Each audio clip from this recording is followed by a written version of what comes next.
Hey friends, my name is Melissa and welcome back to our homestead.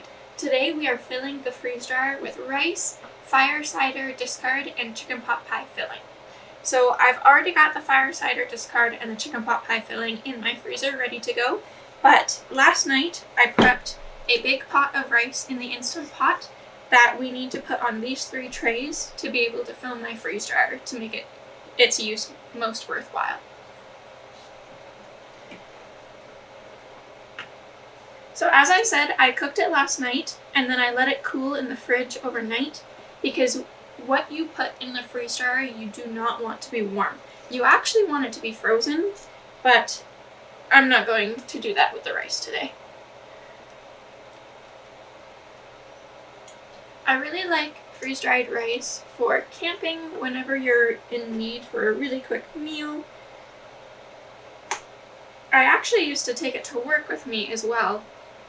Whenever I would forget my lunch, or if I didn't have time to grab lunch or prep something, I always had something as a backup. And it's really handy that rice is already shelf stable, however, it's really handy that it's shelf stable and ready within minutes. Now, you may be wondering, why don't I buy minute rice?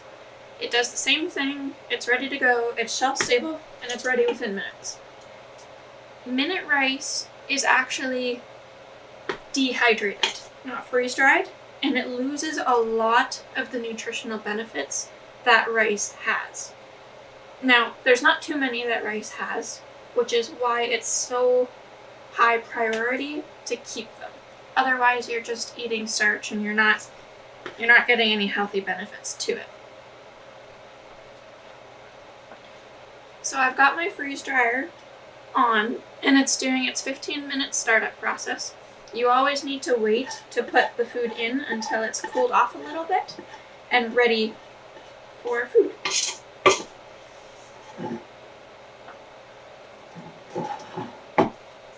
So I've got my pot empty here. I need to flatten these trays a little bit so they'll fit in the freeze dryer. So I'm going to get a fork and then I'm going to spread them out.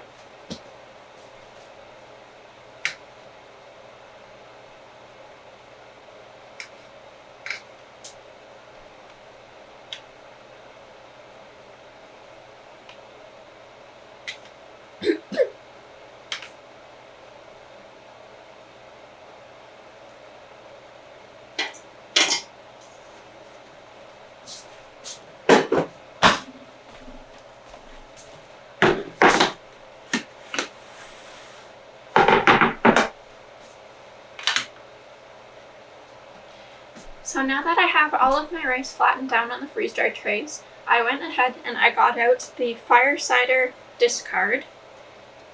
So I made fire cider in previous videos. I processed it, I added honey, and then I made it into a drink. And this was the remaining mixture that I was left with. I wasn't really sure what to do with it. However, I think it would make a really good spice blend. It's got all of the citrus, the hot, the acidic flavors in it. So we're going to try that out. And then I made a chicken pot pie a few weeks ago, and I had extra filling. So I went ahead and put it on a freeze-dry tray for future lunches. So now we are waiting for the freeze dryer to... I'm tired.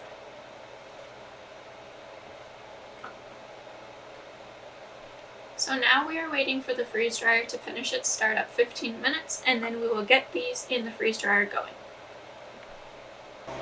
Our freeze dryer is now ready to load our trays, so I'm going to open the door.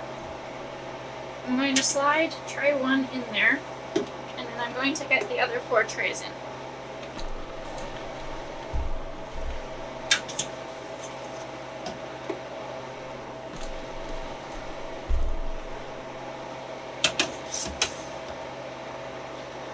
So now that we have all 5 in here, I'm going to close the door. I'm going to make sure to close the drain valve. And then I'm going to press continue. Now it's going to freeze for its first part of the process, and then once it's down to temperature, it's going to start drying, getting up to a high temperature. It is a day and a half later, and some of our stuff is ready. I think the fire cider has to go back in, but you can see here that the rice is falling apart in my hands. It's all dry, so we can package these ones up. The chicken pot pie,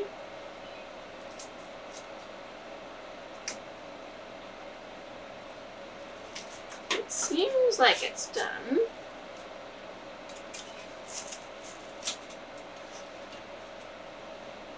Yeah, it's for sure done. Okay. And then the fire cider.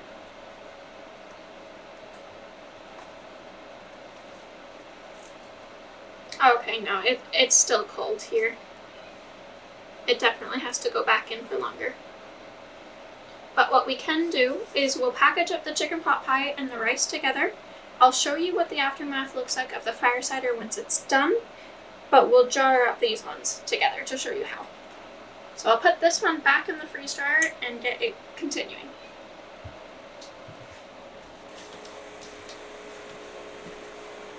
So because this is at home purpose, I like to jar this up instead of putting it in bags. It's just less waste, and I actually like to store my jars so I can see them all on a shelf. When they're in Mylar bags, they're great for camping. However, you can't see what's inside. And for everyday use, it's nice to be like, oh, I want rice for dinner, instead of needing to go find where it's written down rice. So I've got my canning funnel here. This is a lifesaver for when it comes to jarring up freeze-dried stuff. It tends to go everywhere. Now this is going to be a little noisy, so I'll deafen it a little bit.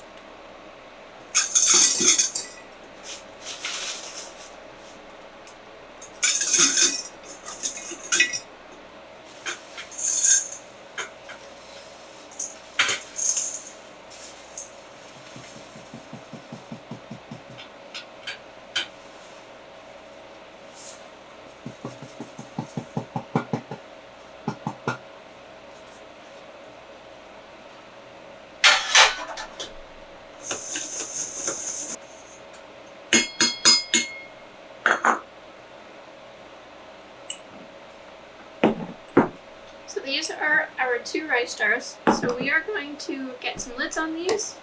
I need to get another jar for the chicken pot pie mixture.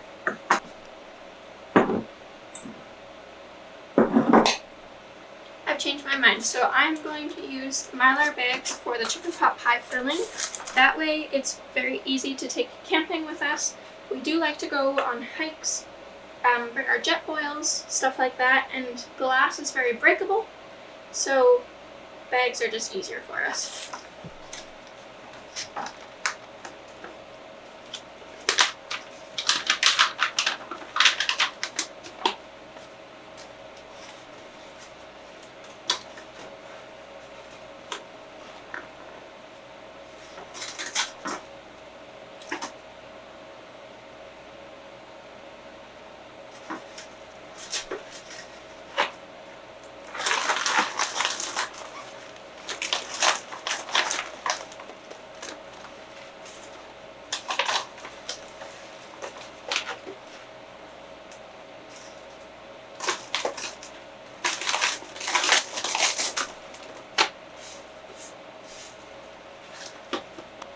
Now that I've bagged it up, I've got my oxygen absorbers here to go to the side, and then we'll seal the bags up afterwards so no air can get in.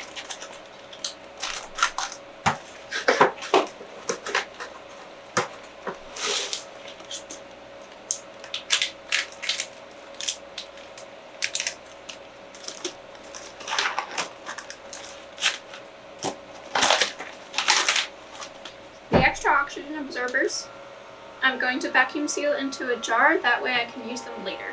Now that I have the food, the oxygen absorbers in, I need to seal these bags. So I have my Mylar bag sealer plugged in right there, heating up. you want to make sure that you seal it above this rip line. There's a little tab here that you rip when you want to open it. I've done it before. I've made the mistake of sealing it underneath.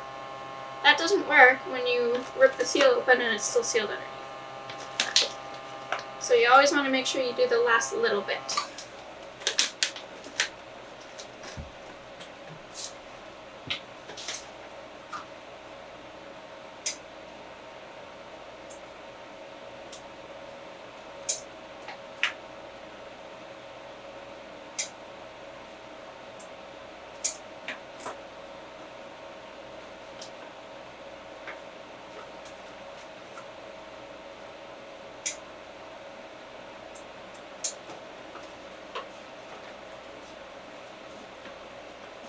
Then we always check, we kind of take a look and make sure that there's no big air bubbles in the seals, no big wrinkles. Now we need to write on them, because in a year from now, I will have no idea what is in here.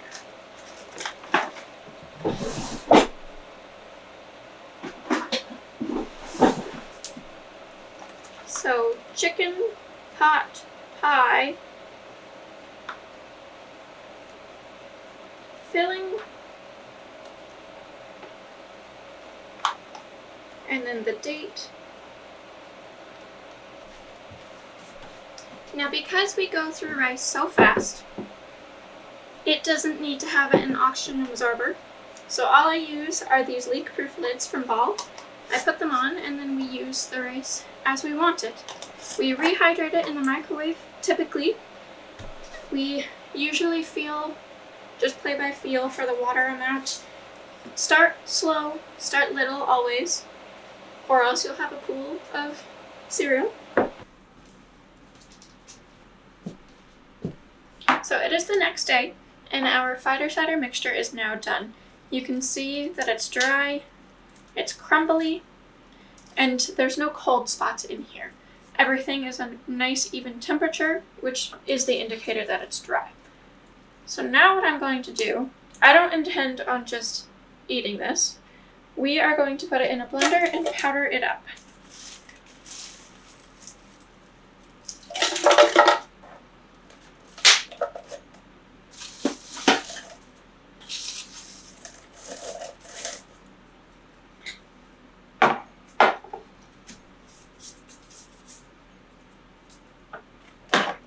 Okay, so I'm going to give this one pulse through to get it soaked down in there, and then I'll add the rest. And then this is what it looks like in the blender.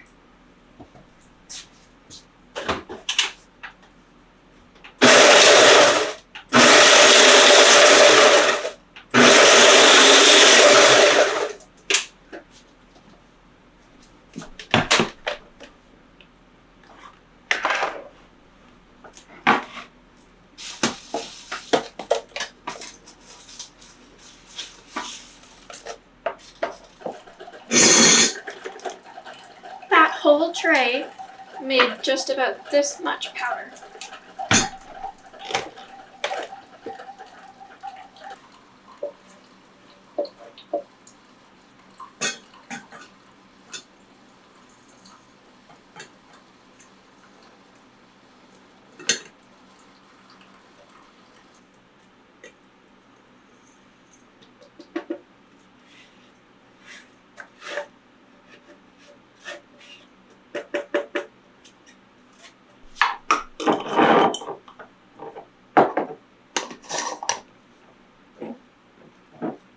That whole tray got me a 750 ml jar and then half of a 500.